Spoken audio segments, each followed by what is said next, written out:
Orgullo y prejuicio de Jane Austen, leído por Carolina.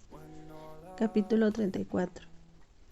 Cuando todos se habían ido, Elizabeth, como si se propusiera exasperarse más aún contra Darcy, se dedicó a repasar todas las cartas que había recibido de Jane desde que se hallaba en Kent. No contenían lamentaciones ni nada que denotase que se acordaba de lo pasado, ni que indicase que sufría por ello. Pero en conjunto, y casi en cada línea, faltaba la alegría que solía caracterizar el estilo de Jane. Alegría que, como era natural en un carácter tan tranquilo y afectuoso, casi nunca se había eclipsado. Elizabeth se fijaba en todas las frases reveladoras de desasosiego, con una atención que no había puesto en la primera lectura. El vergonzoso alarde de Darcy por el daño que había causado le hacía sentir más vivamente el sufrimiento de su hermana. Le consolaba un poco pensar que dentro de 2 días estaría de nuevo al lado de Jane y podría contribuir a que recobrase el ánimo con los cuidados que solo el cariño puede dar. No podía pensar en la marcha de Darcy sin recordar que su primo se iba con él, pero el coronel Fitzwilliam le había dado a entender con claridad que no podía pensar en ella. Mientras estaba meditando todo esto, la sorprendió la campanilla de la puerta y abrigó la esperanza de que fuese el mismo coronel Fitzwilliam que ya una vez las había visitado por la tarde, y a lo mejor iba a preguntarle cómo se encontraba.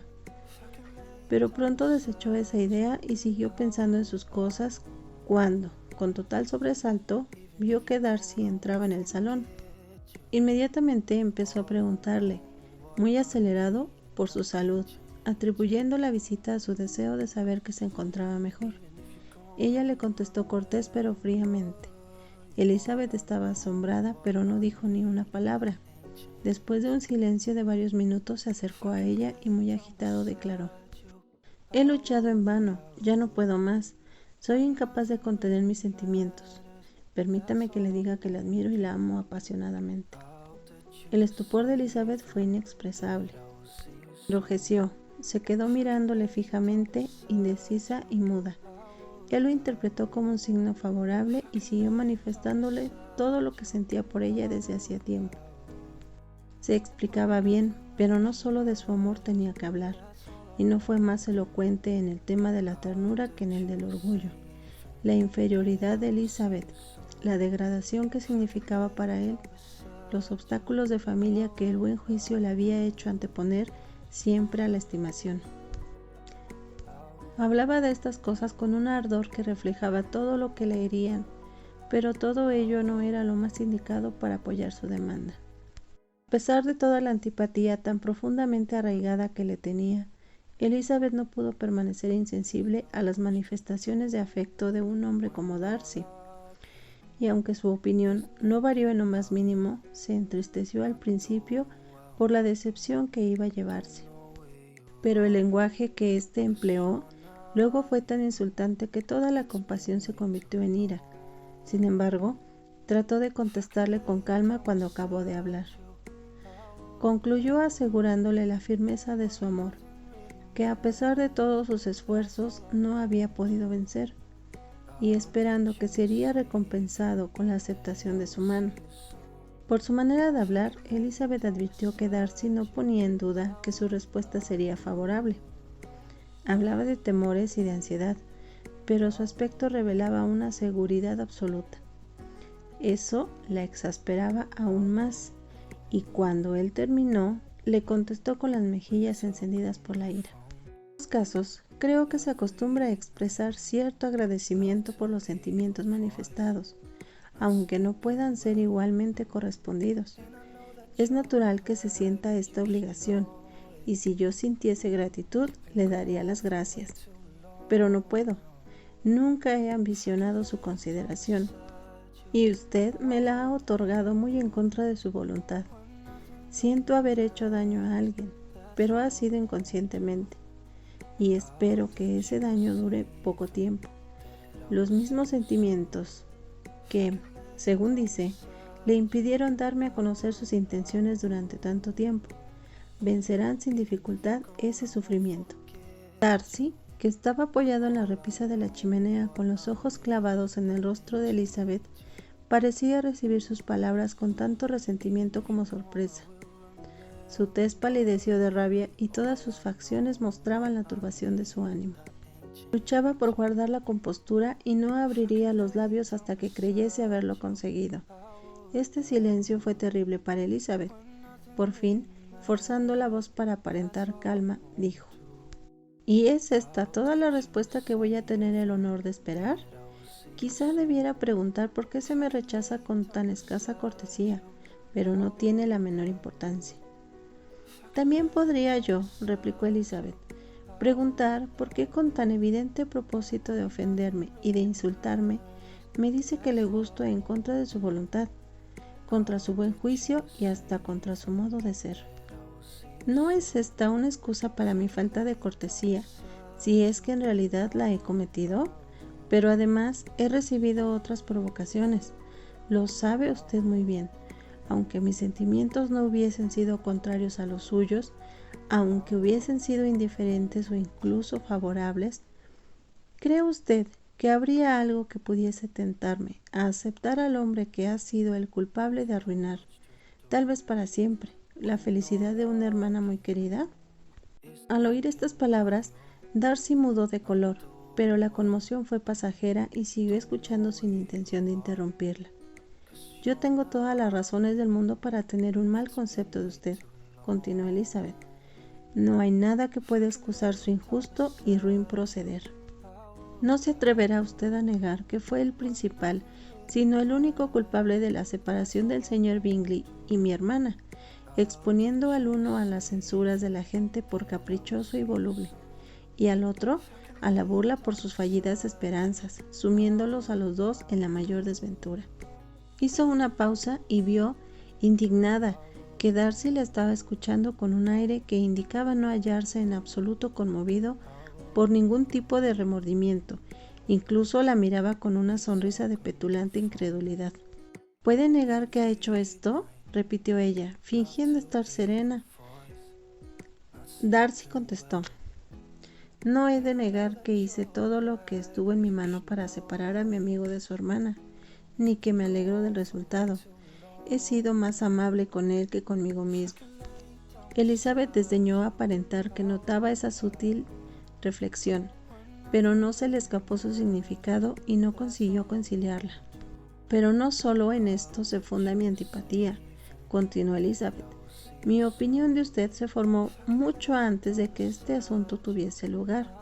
Su modo de ser quedó revelado por una historia que me contó el señor Wickham hace algunos meses. ¿Qué puede decir a esto? ¿Con qué acto ficticio de amistad puede defenderse ahora? ¿Con qué falsedad puede justificar en este caso su dominio sobre los demás? Se interesa usted muy vivamente por lo que afecta a ese caballero, dijo Darcy en un tono menos tranquilo y con el rostro enrojecido. ¿Quién que conozca las penas que ha pasado puede evitar sentir interés por él? Las penas que me han pasado, exclamó Darcy despectivamente. Sí, realmente unas penas inmensas. Su culpa, exclamó Elizabeth con energía. Usted le redujo a su actual relativa pobreza. Usted le negó el porvenir, que como bien debe saber, estaba destinado para él. En los mejores años de la vida le privó de una independencia a la que no solo tenía derecho, sino que merecía. Hizo todo esto, y aún es capaz de ridiculizar y burlarse de sus penas. Y esa es, gritó Darcy mientras se paseaba como una exhalación por el cuarto, la opinión que tiene usted de mí. Esta es la estimación en la que me tiene. Le doy las gracias por habérmelo explicado tan abiertamente. Mis faltas, según su cálculo, son verdaderamente enormes. Pero puede, añadió deteniéndose y volviéndose hacia ella, que estas ofensas hubiesen sido pasadas por alto si no hubiese herido su orgullo con mi honesta confesión de los reparos que durante largo tiempo me impidieron tomar una resolución.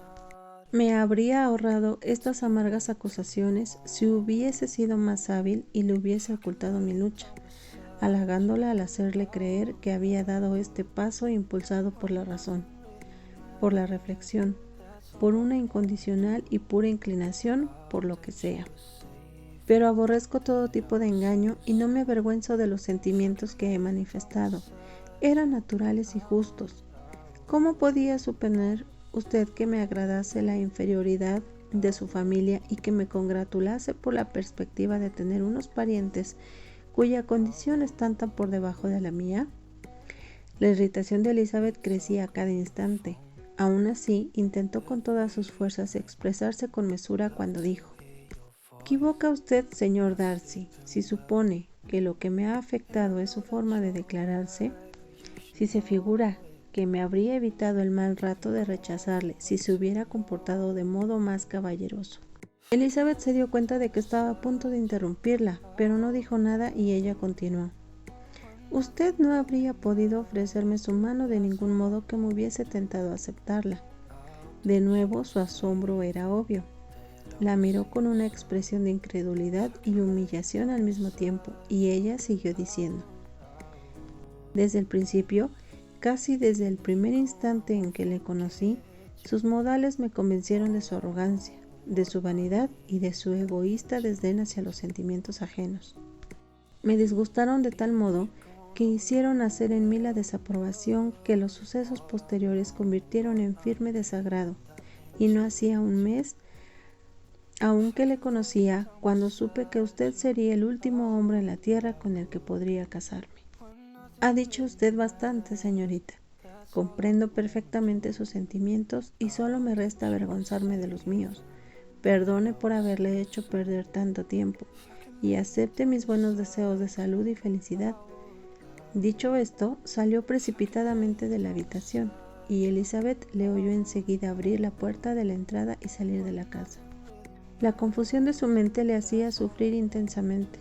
No podía sostenerse de pie y tuvo que sentarse porque las piernas le flaqueaban. Lloró durante media hora.